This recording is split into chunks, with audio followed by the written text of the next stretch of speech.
Bonjour, bienvenue sur la chaîne Raki Green Lifestyle.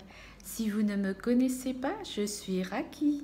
« 16 conseils pour protéger la planète et sa santé. » Tout d'abord, consommer bio. Sans pesticides, c'est un mode d'élevage plus respectueux des animaux. Quand on consomme bio, on préserve les sols, les rivières et sa santé. Surtout que maintenant, on trouve des aliments bio un peu partout, des boutiques spécialisées au supermarché qui ont leur propre rayon bio. Et de nos jours, on arrive à trouver des aliments bio pas forcément chers.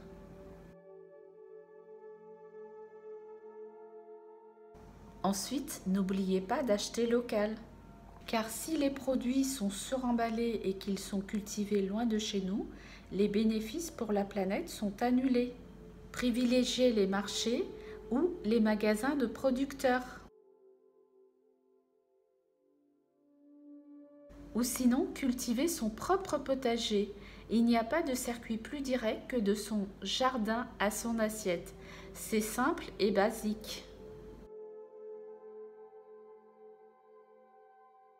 Il faut surtout se mettre au fourneau et cuisiner des produits non transformés. Cela économisera des emballages, du temps et de l'énergie. Il faut réduire sa consommation de viande. On peut avoir des protéines dans les lentilles, les pois chiches, le blé.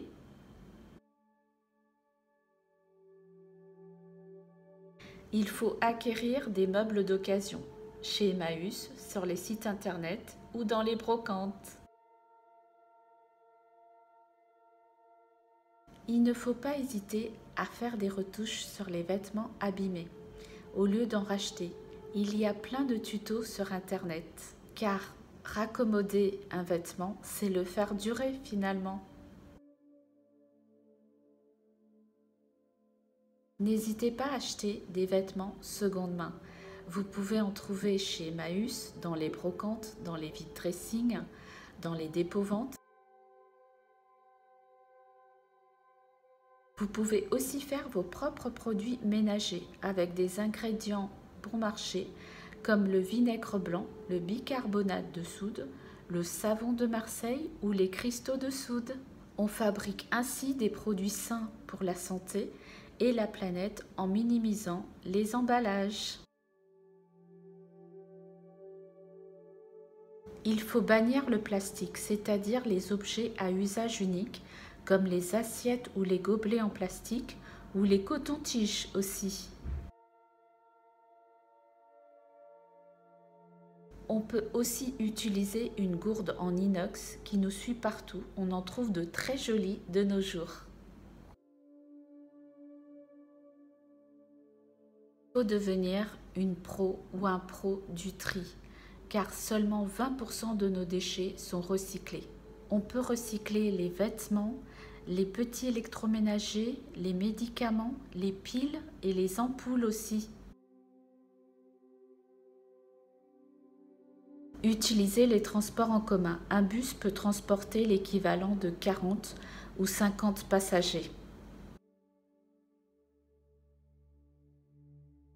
Utilisez le covoiturage car 75% des voitures n'ont qu'un seul passager. J'ai d'ailleurs fait une vidéo sur le covoiturage, je vous invite à la voir. Pour les petits trajets, n'hésitez pas à marcher car la marche protège aussi contre les maladies cardiovasculaires.